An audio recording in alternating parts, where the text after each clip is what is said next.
Bonjour à tous, c'est Loser Killer qui vous parle donc pour une nouvelle vidéo découverte aujourd'hui consacrée au magazine Lego Ninjago Legacy sorti au mois de juin 2024. Donc un magazine qui va coûter 8,99 et est trouvable bien sûr en marchand de journaux et autres espaces presse d'hypermarchés et j'en passe et des meilleurs. Et donc effectivement comme chaque vidéo découverte, eh bien, on va découvrir ensemble le contenu du magazine ainsi que les petites surprises entre guillemets qui sont incluses dedans, à commencer déjà par la carte à jouer et à collectionner exclusive, la carte or numéro 17, que je m'en vais vous montrer rapidement. Alors on aura peut-être un peu moins d'éclairage. Est-ce que je peux avoir un peu plus d'éclairage sur la carte, s'il vous plaît, ou pas, comme ça? Si je fais ça... Donc effectivement, on va retrouver Zayn édition limitée. Donc en clair, c'est Zayn dans sa version Dragon's Rising avec un fond doré, une carte et une tenue plutôt classique, rien de spécialement incroyable au niveau de la pose, mais je pense effectivement les petits fans de Zayn pourront être contents d'avoir cette carte, donc LE17, qui est donc tirée, comme vous pouvez le voir ici, de la série 7 de cartes à jouer et à collectionner Lego Ninjago. Et donc ça, effectivement, c'est une carte d'une figurine, mais nous, ce qu'on aime bien, c'est avoir des figurines, bah, des vraies figurines dans les mains. Et donc pour ça, eh bien, il y a forcément la petite boîte en métal avec le duel au sommet de ce mois-ci. Il s'agira eh bien, de Kai contre Cinder. Voilà, donc effectivement, de base, pour rappel, elle est accrochée à la boîte comme ça, hein. J'ai juste décollé pour qu'on perde un peu moins de temps, tout comme le fait est qu'elle est scotchée, ça aussi, je l'ai retiré. Donc la petite boîte en métal, hein, bien sûr, avec le petit relief qui rend vraiment très bien. Les petits logos sur le côté, donc avec celui de Kai et de Cinder. La tête de Cinder en gros plan, de ce côté-là. Et celle-ci, c'est celle de Kai avec des petits effets de reflets qui, ma foi, fonctionnent plutôt bien, je trouve. La Legacy Box, c'est marqué à l'arrière. Et puis après, le reste, des informations, entre guillemets, sur le côté 1 à 1, voilà. Rien de plus à dire là-dessus. Donc, bah, écoutez, ce qu'on va faire déjà, c'est que je vais descendre d'un cran pour, si j'y arrive, là, comme ça, afin de vous présenter au mieux donc ces figurines. Alors, on ouvre ça, on sort ça, et c'est assez intéressant parce que c'est quand même un duel qui est plutôt cool. Je vais vous expliquer pourquoi tout de suite. Alors, déjà, effectivement, on va commencer avec notre ninja de feu. Donc, il s'agit de Kai, ça, on sait, mais effectivement de Kai dans sa version pilote de mecha, pilote de robot. Donc, ça, c'est une tenue qui est apparue dans la première vague 2024, hein, avec le reste. Alors, excusez-moi, voilà, comme ceci. Donc effectivement, c'est une version de Kai qui est apparue dans la première vague 2024, donc avec son mecha.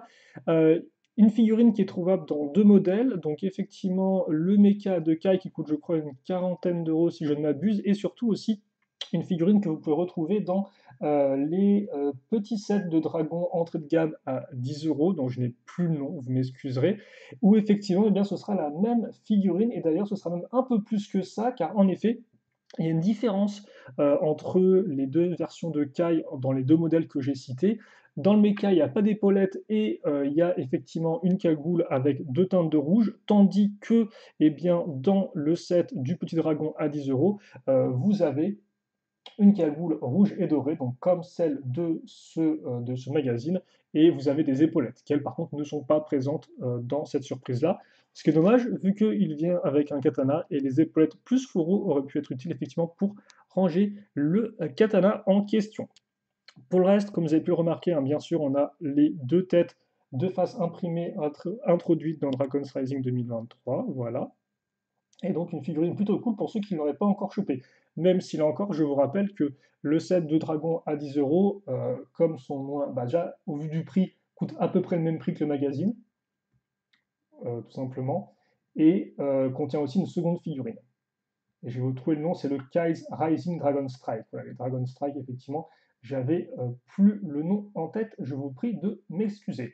Donc voilà, effectivement, vous pouvez déjà la choper pour pas trop cher, mais bon, quoi qu'il arrive, quoi qu'il en soit, voici une nouvelle façon de choper cette figurine de Kai qui en plus effectivement n'est apparue que dans la première vague, vu que dès la seconde vague 2024, eh bien, Kai a le droit à une nouvelle tenue, sa tenue escalade, et dans la vague 3, il a le droit encore à une autre tenue. Donc effectivement, la tenue pilote de mecha qui est ma foi plutôt cool, hein, qui est vraiment bah, entre tradition et modernité, comme dirait l'autre. Bah, il y a vraiment justement ce côté un peu bah, armure de méca, mais aussi un peu plus tradi au niveau de la partie inférieure de la tenue en rouge foncé, comme vous avez pu le remarquer. On passe donc maintenant à notre opposant, à notre adversaire. Il s'agira donc de Cinder, qui est là, entre guillemets, des bras droits, des nouveaux bras droits de Raz, et aussi le nouveau maître élémentaire de la fumée, si je ne dis pas de bêtises. Des fois, j'ai un peu tendance à les confondre, maître élémentaire de l'ombre et de la fumée, mais lui, au vu de la thématique, je pense effectivement que ça va être la fumée. Donc voilà. Il vient avec cette petite, entre guillemets, une sorte de chauffe-cou, mais en fait, c'est plus fait pour représenter un peu la, comment dirais-je, le côté un peu fumeux, un peu brumeux du personnage, tout comme sa tête d'ailleurs, qui est un imprimé sur une tête transparente, transparent noir, transparent gris foncé, voilà. Ce qui fait que forcément le jaune ressort un peu moins bien, vu qu'il est imprimé, et non pas directement, c'est pas, non pas directement la couleur. Idem, hein, une tête très, seconde expression très, entre guillemets, prise par la fumée. Excusez-moi, j'ai un peu mal à trouver mes mots aujourd'hui. Et la coupe de cheveux qui va dans le même sens. Donc assez massive, avec ce côté un peu voilà, vent, un peu courant d'air. Et donc Cinder qui viendra avec cette petite arme-là. Et Cinder, lui aussi, c'est une figurine Cinder qui est apparue dans pas mal de modèles. Je peux vous faire rapidement le petit récap pendant que je vous la montre.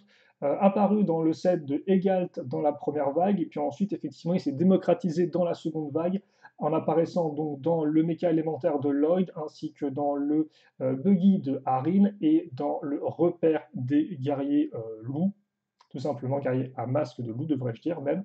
À noter qu'effectivement, donc, dans ces quatre modèles, le moins coûteux, c'est le mecha élémentaire de Lloyd, qui doit coûter, si je dis pas de bêtises, entre 15 et 20 euros. Je me souviens jamais de la somme.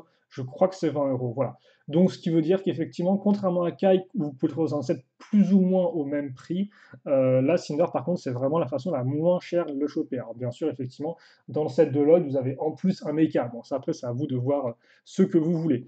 Mais en tout cas, pour ceux qui seraient passés à côté de Kai et de Cinder, même s'il y a encore Cinder disponible dans de nombreux modèles, eh bien, c'est ce, entre guillemets, ce magazine Legacy est l'occasion de remédier à ça. Et on va pas se mentir, hein, c'est plutôt cool, je trouve. Donc on a un bon petit duel avec deux personnages assez intéressants. D'un côté, bah, Kai, forcément, le ninja de feu qui fait toujours plaisir, et de l'autre, eh bien, vous avez Cinder, hein, qui, lui, est donc eh bien, l'un des nouveaux grands méchants, le bras droit de Raz, un nouveau maître élémentaire, donc c'est tout aussi intéressant, je pense. Donc bonne sélection de figurines, avec des figurines qui sont soit relativement, entre guillemets, rares, soit dans des sets un peu plus onéreux. Voilà, bon, c'est pas le pire du pire, hein, mais il en reste que c'est une sélection qui est, à ma foi, assez sympathique. On va remonter, hop là, rapidement. Alors, hop, comme ceci. Et on va pouvoir maintenant se concentrer sur le magazine en lui-même. Alors, bien évidemment, on va faire en sorte de voir un peu ce qui se passe à l'intérieur. Hop. Par contre, je me rends compte qu'on est quand même pas mal clair, non? Ça flash un peu. Bon, ça dépend de la lumière, c'est pas grave. Ok, donc on va commencer avec une petite pub pour eh bien, le méca grimpeur de Kai, où justement on retrouve une autre tenue pour Kai dedans, hein, c'est sa tenue d'escalade. Hop. Ensuite, alors vous noterez le petit, tu t'es coiffé avec un pétard, la super répartie de Kai. Pas la peine de s'enflammer. Oh, les jeux de mots incroyables. Pas de fumée sans feu. Donc oui, c'est bien fait très élémentaire de la fumée. Donc une double page jeu qui met en avant eh bien, justement nos deux figurines, notre duel du sommet, notre duel du jour. D'autres petits jeux avec, bah, justement, je le mentionnais, le méca élémentaire de Lloyd. Bah, attends, on aura le prix là, non? Ah bah, ils n'ont pas mis le prix, tiens.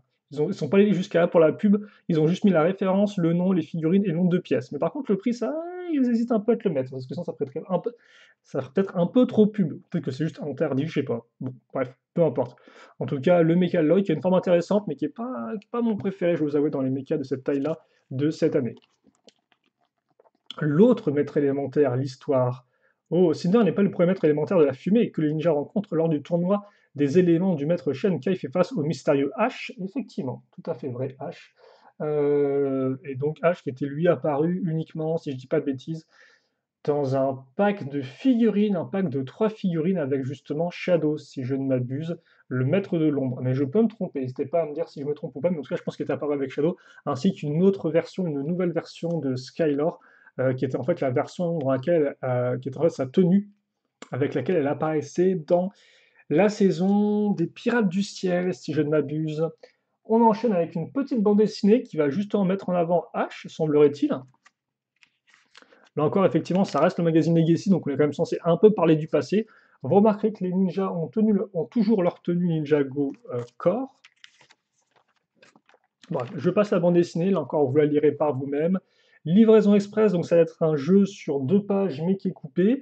On a les tenues mecha de... Ah oui, je ne savais même pas qu'il y avait une tenue mecha pour Jay. D'accord, ok, pourquoi pas. Mhm. Je sais pas où il a paru Jay avec une tenue mecha comme ça. Vu qu'il a pas de mecha et vu que forcément dans la série animée c'est un peu bizarre parce qu'il est pas forcément là. Après on a quand même une tenue Dragon's Rising pour lui l'an dernier alors qu'il était pas non plus trop dans la saison 1. Donc je me souviens plus du tout où Jay apparaît avec ça. Bref, comme vous pouvez le voir, le jeu entre guillemets est coupé au centre par un poster. Donc un poster avec 2 côtés. Donc d'un côté on aura plein pouvoir katana. Oui. C'est une illustration effectivement avec plein de katana dans tous les sens. Un peu compliqué à déchiffrer, mais ok, pourquoi pas. Au moins, vous avez tous les ninjas avec leur tenue pilote de mecha, ce qui est plutôt cool. Voilà. Et d'ailleurs, il me semble que par contre, cette pièce d'épaulette là en bleu, elle me dit rien du tout, hein. Parce que c'est pas juste pour le modèle 3D, ça. Parce que de base, les tenues mecha ont pas vraiment de. À part dans les Dragon Strike, donc les petits dragons à 10 euros, il n'y en a que 3. Harin, Nia et Kai, donc en fait que 2 parce que Harin n'a pas d'autres tenues, si je dis pas de bêtises, dans ce modèle-là, si je ne me trompe pas. Eh bien, qu'est-ce que j'essaie de dire? Oui, j'essaie de dire qu'effectivement, à part le Dragon Strike, les tenues pilotes de base n'ont pas d'épaulettes. Parce qu'effectivement, ça n'entre pas dans leur cockpit, c'est une épaulette. Et donc, ouais, ce second poster qui fera peut-être plus plaisir, c'est eh bien, un beau poster des différents maîtres élémentaires, donc comme ils étaient apparus dans la saison du tournoi des éléments, parce que là encore, au final, les maîtres élémentaires, eh bien, force est d'avouer que la première fois qu'on entend parler, c'est dans le tournoi des éléments, donc on apprend bah, que les ninjas, c'est pas les seuls vraiment maîtres élémentaires, hein, ni même Garmadon, ou il y en a d'autres qui représentent d'autres éléments, peut-être un peu plus, entre guillemets, secondaires, et encore, ils restent très puissants. Et après, effectivement, on apprendra qu'il y avait d'autres maîtres élémentaires avant eux, lors de la guerre contre les mains du temps, si je ne dis pas de bêtises. Et donc là, forcément, bah, on retrouve hein, Karloff, Griffin Turner. Là, vous avez aussi effectivement Camille, qui a eu une figurine extrêmement récemment, hein. C'est un peu elle, entre guillemets, qui a fini de clôturer les maîtres élémentaires en figurine, vu qu'avant, on ne les avait pas tous en figurine, hein. Effectivement, quand la saison du tournoi des éléments est sortie, eh bien, on avait véritablement que bah, Karloff et Griffin Turner et Skylor. Et effectivement, on a même des figurines qui venaient d'autres thèmes comme Mister Invisible et Tox à ce niveau-là. Et d'ailleurs, effectivement, Tox qui a eu le droit à une nouvelle version dans le nouveau tournoi des éléments qui semble se préparer dans la seconde saison de Dragon's Rising.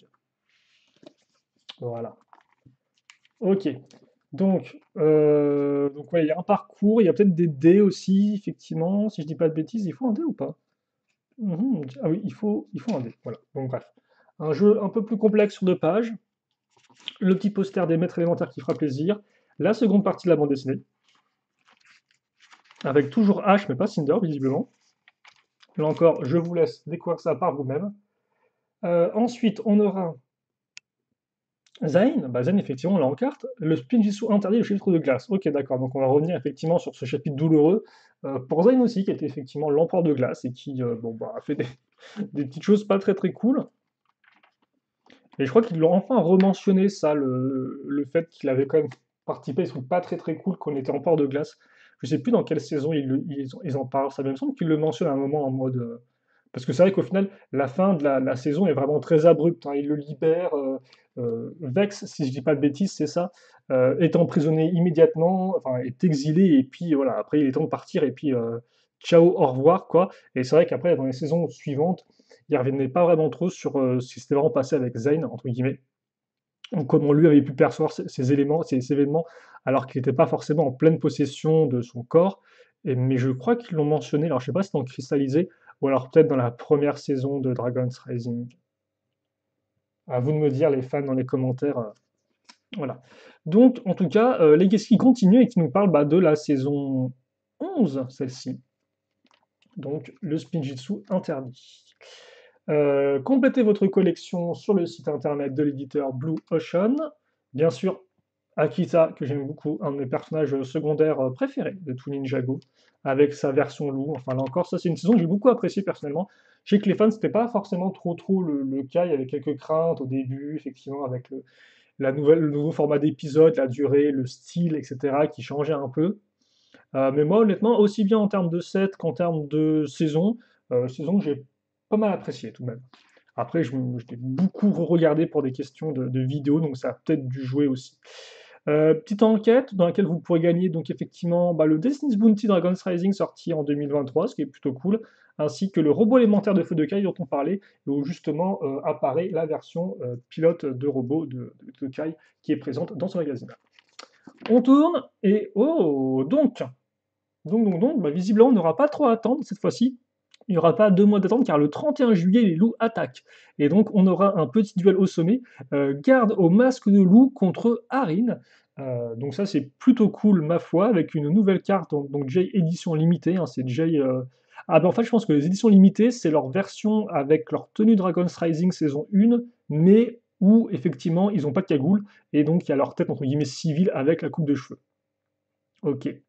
Euh, et puis voilà, non mais non, mais je suis content. En fait, ce que j'aime bien, c'est que comme il n'y a plus de vagues Legacy et de vagues Core, là effectivement, les figurines, les surprises entre guillemets, bah en fait, sont elles aussi liées, alors pas vraiment à la oui, sont liées un peu à la saison en cours, quoi, à Dragon's Rising. Ce qui fait qu'il y a 2 fois plus de chances de choper des figurines entre guillemets actuelles, hein, entre guillemets par rapport à la saison, à la vague de modèles en cours, que c'était le cas avant, où des fois bah, on vous refourguait encore des Indroid et tout. Ce qui peut être intéressant pour forcément des personnes qui ne les avaient pas chopés à l'époque, hein, bien évidemment, ne faites pas dire ce que je n'ai pas dit.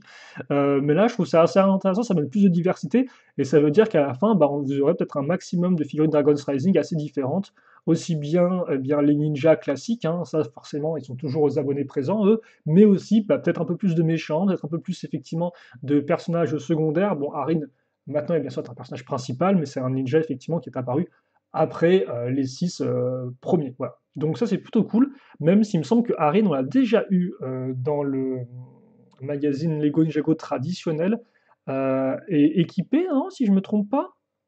Il me semble qu'il y a un truc comme ça tout de même, hein. Donc là, on l'aurait à nouveau une seconde fois, donc les doubles ne s'enlèveraient pas. Là encore, je vais pas forcément trop. Je sais pas trop si je peux. Bon, complète ta collection. Kai, Kai, on l'a eu ou pas? Je crois qu'on l'a eu, Kai. C'était celui de ce mois-ci, effectivement, qu'on a vu ensemble. Oui, le 22 mai. Ok, d'accord. Donc Kai, on l'a bien eu. Et donc oui, c'est ce que je voulais voir par rapport à Harin. Alors attendez, parce que là, il va falloir que je regarde. Hop. Tut, tut, tut, tut, tut.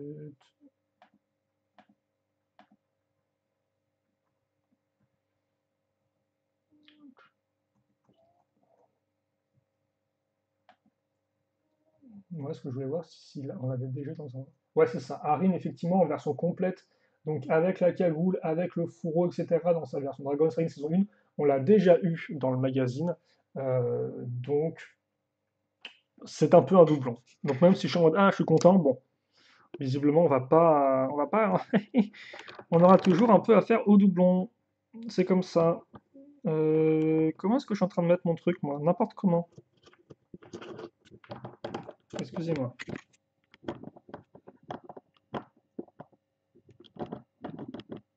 Oui, bah, on va se mettre comme ça.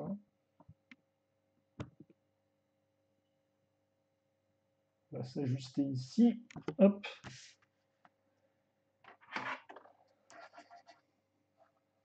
Et donc, ma foi, un magazine plutôt cool. Petite bande dessinée où visiblement on voit bien H. Alors, j'espère que c'est une bande dessinée voilà, où, entre guillemets, l'histoire fait sens et c'est pas juste genre, oh, c'est un rêve, j'ai tout rêvé, il n'a jamais été là en final.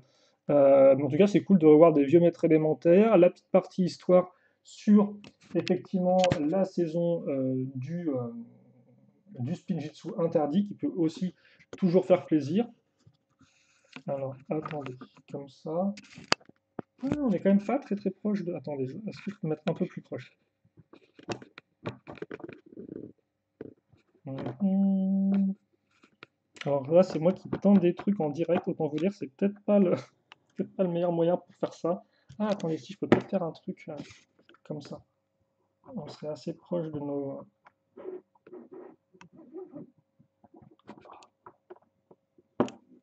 Excusez-moi, je tente des choses, j'aurais peut-être dû juste retirer la caméra du socle, mais je voulais voir si je pouvais faire ça comme ceci.